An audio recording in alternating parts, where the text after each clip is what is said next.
Meron po akong maliit na regalo po sa iyo.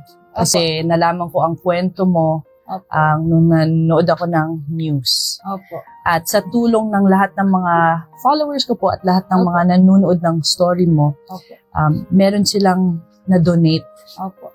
po para sa iyo.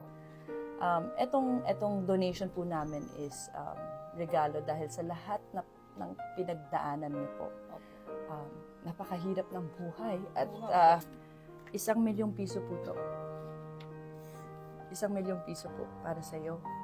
At para po sa medical needs niyo, sa future, gusto ko lang sana ibigay sa iyo personally kasi yung mga followers ko po at yung mga tao na nag-donate, pinagkatiwalaan po ako sa perang ito at sinabi ko sa kanila na ibibigay ko yan sa iyo. Happy ka ba? Opo.